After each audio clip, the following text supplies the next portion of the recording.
નમસ્કાર વિદ્યાર્થી ભાઈ બહેનો, ફરીથી એકવાર સીપી એજ્યુકેશન ચેનલમાં હું ચિરાગ સર આપ સૌનો હાર્દિક સ્વાગત કરું છું. વિદ્યાર્થી મિત્રો, આપણે ચેપ્ટર નંબર 4 સુધીના MCQ પણ આપણે પૂરા કરી દીધા છે.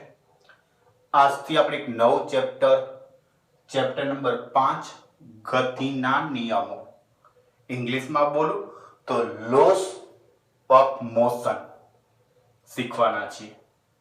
આ ચેપ્ટર દોસ્તો એમ કહેવાય કે GEE અને નીટ ની એક્ઝામ માટે ખૂબ જ અગત્યનું છે. ધ્યાનથી સમજો દોસ્તો, આ ચેપ્ટર GEE અને નીટની એક્ઝામ માટે ખૂબ જ મહત્વનું છે. પરીક્ષા માટે ખૂબ જ ઇમ્પોર્ટન્ટ ચેપ્ટર કહી શકાય. ચાલો ક્લિયર દોસ્તો. હવે આપણે ચેપ્ટરની શરૂઆત કરતા પહેલા ઇન્ટ્રોડક્શન એટલે કે એની પ્રસ્તાવના સમજી લઈએ. દોસ્તો, અહીંયા તમારે અત્યારે લખવા માટે હું તમને PDF સેન્ડ કરી દેવાનો છું. તેની PDF લિંક ડિસ્ક્રિપ્શનની અંદર મૂકી દેવાનો છું. પણ પહેલા સમજો કે આ ચેપ્ટરમાં છે શું, એ આપણે ઇન્ટ્રોડક્શનના માહિતી આપણે સમજશું. સમજો દોસ્તો કે આપણે પહેલા બીજા નંબરનું ચેપ્ટર એટલે એકમ અને માપન, ત્રીજા નંબરનું ચેપ્ટર સુરેખ પથ પર ગતિ અને ચોથા નંબરનું ચેપ્ટર સમતલમાં ગતિ. દોસ્તો ખબર છે ને, બીજા નંબરનું ચેપ્ટર એકમ અને માપન, ત્રીજા નંબરનું ચેપ્ટર સુરેખ પથ પર ગતિ અને ચોથા નંબરનું ચેપ્ટર સમતલમાં ગતિ. આ ત્રણ ચેપ્ટર દોસ્તો આપણે ભણ્યા તો એ ત્રણ ચેપ્ટર કાઇનેમેટિક્સ માં આવે છે. આ જ્યારે આપણે દોસ્તો પહેલું ચેપ્ટર શીખવાડ્યું ને, મેં તમને કીધું હતું આ ત્રણ ચેપ્ટર કાઇનેમેટિક્સ માં છે. કોકને એમ થશે કે દોસ્તો તો પાંચમો નંબરનું ચેપ્ટર પણ કાઇનેમેટિક્સ છે, તો ના. પાંચમા નંબરનું ચેપ્ટર છે ગતિના નિયમો, જે આજથી એટલે કે અત્યારથી તમે શીખવાની શરૂઆત કરી છે. તો પાંચમા નંબરનું ચેપ્ટર આવશે યંત્રશાસ્ત્ર. આ પાંચમા નંબરનું ચેપ્ટર આવશે યંત્રશાસ્ત્ર, જેને કહેવાશે મિકેનિઝમ, જેને આપણે કહીશું મિકેનિઝમ, યંત્રશાસ્ત્ર, જેને મિકેનિક્સ તરીકે ઓળખો તો બી ચાલે, જેને મિકેનિક્સ માં આપણે જોઈશું. ઓકે, તો સૌપ્રથમ આપણો પહેલો જ પોઈન્ટ, મિકેનિક્સ નો પહેલો જ પોઈન્ટ ગતિ વિજ્ઞાન, ડાયનામિક્સ માટે કહું, ગતિ વિજ્ઞાન, ડાયનામિક્સ અથવા એનું નામ બોલું ગતિશાસ્ત્ર, ગતિ વિજ્ઞાન અથવા નામ બોલું ગતિશાસ્ત્ર, કે જેને આપણે ઇંગ્લિશમાં કહીશું ડાયનેમિક્સ. ઓકે, તો પહેલો જ આપણને પ્રશ્ન થાય કે ગતિ વિજ્ઞાન શું છે, ડાયનેમિક્સ શું છે. આ યંત્રશાસ્ત્ર મતલબ આપણે ડાયનેમિક્સ થી ભણવાના છે દોસ્તો. કાઇનેમેટિક્સ થી ભણ્યા, હવે ડાયનેમિક્સ થી ભણવાના છે. ઓકે, તો ડાયનેમિક્સ એટલે કે ગતિ વિજ્ઞાન શું છે એના વિશે આપણે ચર્ચા કરવાની છે. ચલો, આ તો સમજી લીધું, તો એને રફ આઉટ કરી દઉં છું. હવે સમજો દોસ્તો, ગતિ વિજ્ઞાન શું છે. તો ગતિ વિજ્ઞાન એટલે ગતિના કારણો. સમજો દોસ્તો, ગતિ વિજ્ઞાન એટલે ગતિના કારણો અને ગતિ કરતી વસ્તુના ગુણધર્મો. લખી દઉં છો દોસ્તો, ધ્યાનથી જોજો. ગતિ વિજ્ઞાન એટલે શું? તો ગતિ જે કરતું હોય એ વિભાગ એટલે કે એના કારણો, ગતિના કારણો. ચલો, પહેલો પોઈન્ટ ક્લિયર, ગતિના કારણો. અને બીજા નંબરનો પોઈન્ટ છે ગતિ કરતી વસ્તુના ગુણધર્મો. ગતિ કરતી વસ્તુના ગુણધર્મો. તો દોસ્તો, આપણે આ ચેપ્ટરની અંદર એટલે કે ગતિ વિજ્ઞાન એટલે ગતિના કારણોની ચર્ચા કરવાની છે. પ્લસ ગતિ કરતી વસ્તુના ગુણ ધર્મો સહિત આપણે જે ચર્ચા કરીએ, સહિત જે માહિતી મેળવીએ એનું નામ છે ગતિ વિજ્ઞાન, જેનું બીજું નામ કહેવાય ગતિશાસ્ત્ર, ઇંગ્લિશમાં બોલે તો ડાયનેમિક્સ. ચલો ક્લિયર? તો ગતિ વિજ્ઞાન શું છે, ગતિશાસ્ત્ર શું છે એ સમજવાનું છે. એક એક્ઝામ્પલ આપું કે બીજા નંબરનું ચેપ્ટર, ત્રીજા નંબરનું ચેપ્ટર, ચોથા નંબરનું ચેપ્ટર ભણ્યા, એની અંદર આપણે દાખલા તરીકે વાત કરું તો સ્થાનાંતર, પથ લંબાઈ, વેગ, પ્રવેગ, હવે આપણે ડાયરેક્ટ મેળવી લીધું. કઈ રીતે આવ્યો, ક્યાંથી આવ્યું એ નથી જોયું, રાઈટ? ડાયરેક્ટ પ્રવેગ એટલે શું? તો વેગમાં થતા ફેરફારને પ્રવેગ કહે છે, ડાયરેક્ટ લખી દીધો. ઓકે, પણ એનો બેઝિક શું, એ આવવાનું કારણ શું એ નથી સમજ્યા. એ આપણે આ ચેપ્ટર ની અંદર ભણવાના છીએ. ક્લિયર દોસ્તો? તો જે આપણે 5મા નંબરની ચેપ્ટર ની અંદર ભણવાના છે, શું ભણવાના છે, કઈ રીતે ભણવાના છે એ વસ્તુ તમને સમજ્યા. તો પહેલા તો ગતિ વિજ્ઞાન અથવા ગતિશાસ્ત્ર એટલે શું? તો જે ગતિના કારણો તથા ગતિ કરતી વસ્તુના ગુણધર્મો સહિત ચર્ચા કરવામાં આવે તો એને કહેવાય છે ગતિ વિજ્ઞાન અથવા ગતિશાસ્ત્ર તરીકે ઓળખવામાં. હવે દોસ્તો, પદાર્થની ગતિનું નિયંત્રણ થતું હોય એના સામાન્ય અનુભવ લખું કે જે પદાર્થ ની ગતિનો સામાન્ય અનુભવ, પદાર્થની ગતિનું નિયંત્રણ, અહીંયા લખવાનું રહ્યું દોસ્તો, પદાર્થની ગતિનું નિયંત્રણ થતું હોય એવા સામાન્ય અનુભવો આપણે આ ચેપ્ટરના સંદર્ભની અંદર હું તમને સમજાવવાનો પ્રયત્ન કરીશ. પહેલા જ નંબરનો સ્થિર પડેલો ફૂટબોલનો દડો. સ્થિર પડેલ ફૂટબોલ નો દડો પર કિક મારતા. જો દોસ્તો, ફૂટબોલનો દડો સ્થિર પડ્યો છે, એના ઉપર તમે કિક મારો તો પદાર્થ શું કરશે? ગતિમાં આવશે, રાઈટ? તો સ્થિર પડેલ ફૂટબોલનો દડો પર કિક મારવી પડે. બીજું, પદાર્થ પથ્થરને ઊંચે ફેંકવા માટે આપણે ઉપરની તરફ પથ્થરને શું કરવો પડે? ધકેલવો પડે, રાઈટ ને? તો લખો પથ્થરને ઊંચે ફેંકવા ઉપરની તરફ ધકેલવો પડે. ચલો ક્લિયર? પહેલા નંબરે શું હતું?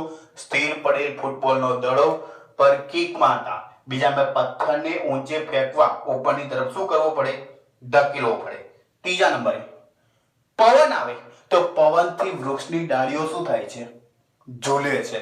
ઓકે, તો લખો પવનથી વૃક્ષની ડાળીઓ ઝૂલે. ઓકે, તો એ પણ ગતિનું એક નિયંત્રણ કરવા માટેનો સામાન્ય અનુભવ કહેવાય. બીજું, પવનથી પદાર્થ, કોઈ પણ હલકો પદાર્થ હોય તો એ શું કરે? ખસેડાય. તો લખો પવનથી પદાર્થ ખસેડાય, રાઈટ ને? ઓકે, તો પવનથી પદાર્થ ખસેડાય છે. 5મા નંબરે આપણે દાખલા તરીકે દોસ્તો આપણને ખબર છે કે આપણે હોડીની અંદર બેઠા છીએ, તો હોડીને જે ચલાવનાર વ્યક્તિ છે એ હલેસા વડે પાણીને શું કરે છે? પાછળની તરફ ધકેલે છે. તો સ્થિર પડેલું પાણીને પાછળની તરફ જ્યારે ધકેલે તો હોડી શું કરે? આગળની તરફ ગતિ કરે. આવા તો ઘણા બધા એક્ઝામ્પલ લઈ શકાય. હું અહીં એટ એક્સ્ટ્રા કરી દઉં છું. આવા આપણે ઘણા બધા એક્ઝામ્પલ લઈ શકાય કે જે પદાર્થની ગતિનું જે નિયંત્રણ થાય છે એના એક સામાન્ય અનુભવો છે. ચલો ક્લિયર? તો આ બધી જ વસ્તુ દોસ્તો થાય છે તો એના પાછળનું કારણ શું છે સમજો. ચલો આપણે ગ્રીડ માર્કરનો ઉપયોગ કરી લખાવવો પડે. દાખલા તરીકે પહેલો જ આપણે ઉદાહરણ લઈએ. સમજો કે આ સ્થિર પડેલો ફૂટબોલનો દડો છે.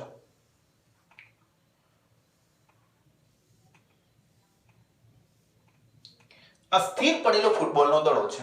આ ફૂટબોલના દડા ઉપર કિક મારો તો ફૂટબોલ શું કરશે? ગતિમાં આવશે, રાઈટ? તો એના ઉપર જે કિક મારી એટલે વન ટાઈપ ઓફ શું કર્યું? તો બળ લગાડ્યું, હે ને?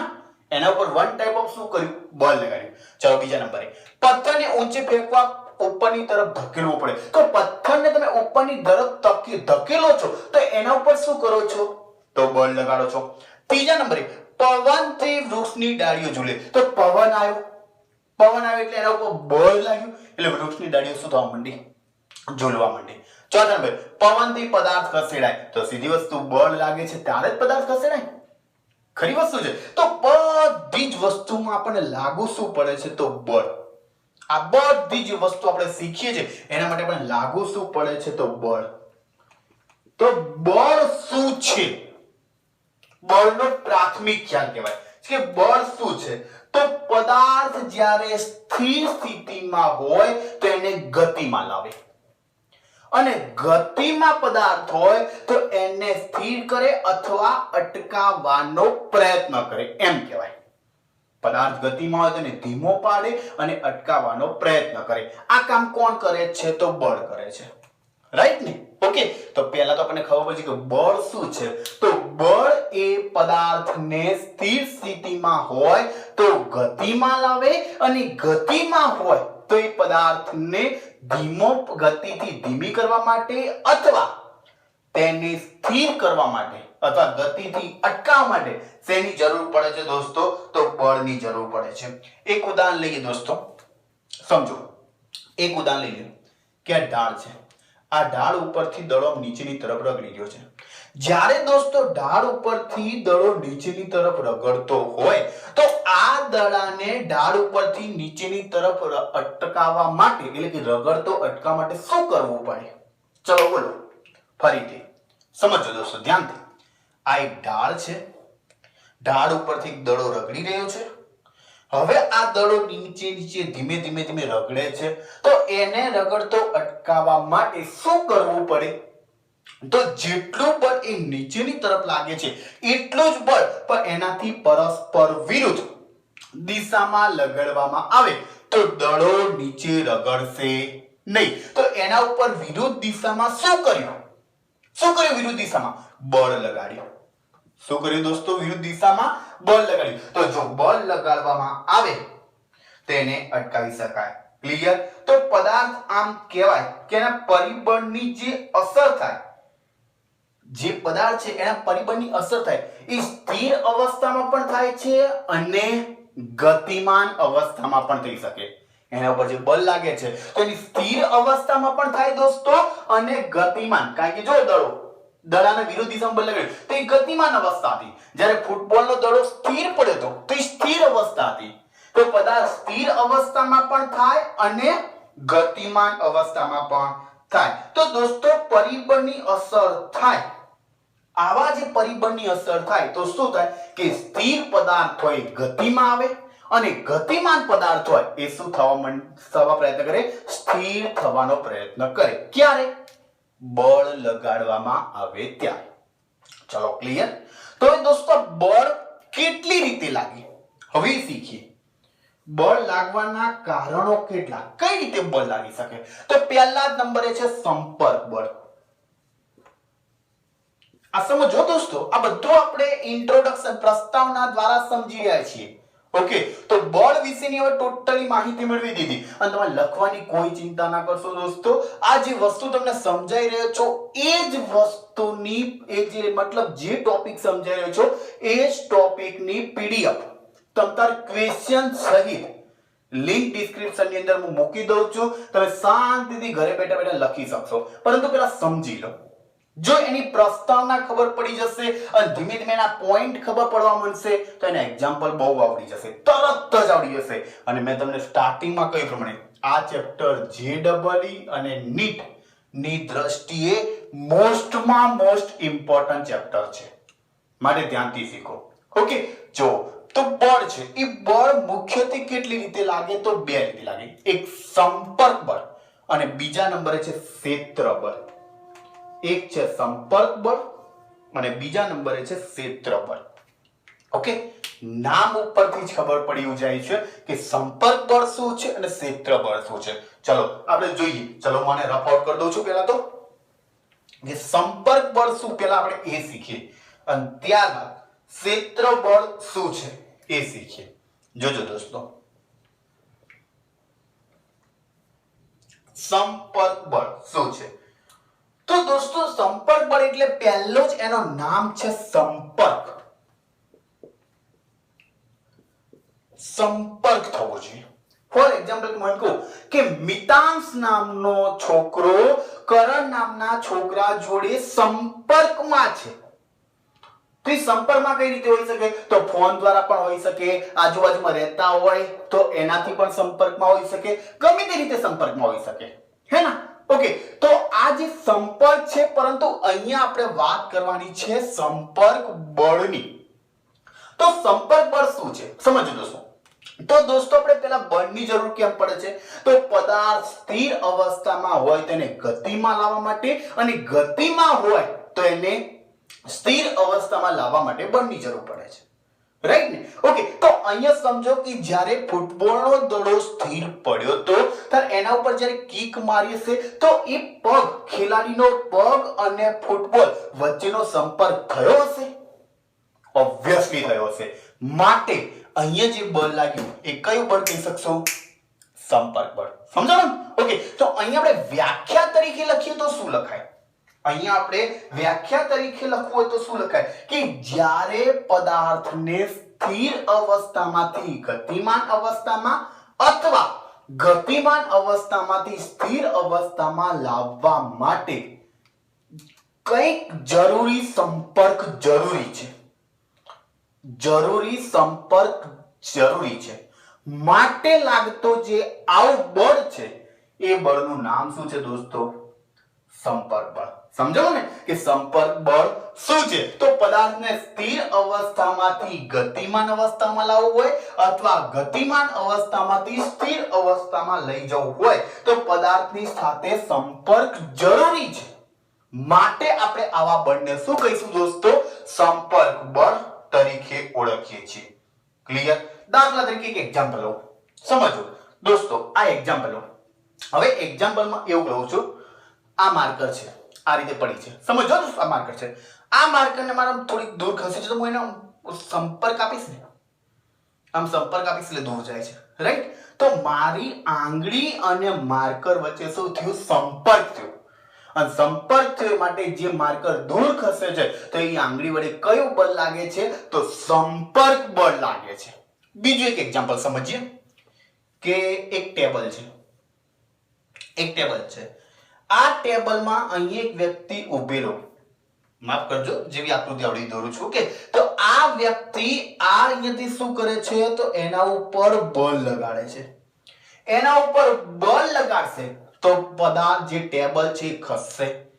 તો ટેબલ દોસ્તો પહેલા સ્થિર અવસ્થામાં હતું, એના ઉપર ધક્કો લગાયો એટલે ગતિમાં આવ્યું, થોડું કંઈક ખસ્યું મતલબ. ઓકે, તો આના ઉપર કયું બળ લાગ્યું? આવ્યું કયું બળ લાગ્યું?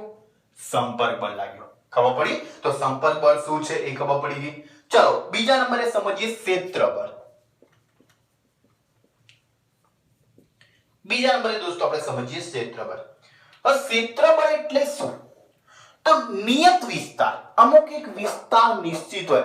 દાખલા તરીકે લખું ગુરુત્વાકર્ષણ બળ, વિદ્યુત ભાર એટલે વિદ્યુત ક્ષેત્ર, ચુંબકીય ક્ષેત્ર. તો એક નિયત વિસ્તાર હોય અને આ નિયત વિસ્તારમાં દોસ્તો કોઈ સંપર્ક બળની જરૂર ના પડે, છતાં પણ પદાર્થ ઉપર બળ લાગે. એના ઉપર કોઈ સંપર્ક બળની જરૂર ના પડે, છતાં પણ પદાર્થ ઉપર બળ લાગે તો એવું બળ કયું કહેવાય? ક્ષેત્ર બળ કહેવાય. સમજાણું? કે જેના ઉપર કોઈ જ સંપર્ક બળની જરૂર નથી દોસ્તો. એના ઉપર આપણે કોઈ જ સંપર્ક બળની જરૂર જ નથી અને છતાં પણ બળ લાગે છે તો એવા બળને આપણે શું કહી શકીએ દોસ્તો?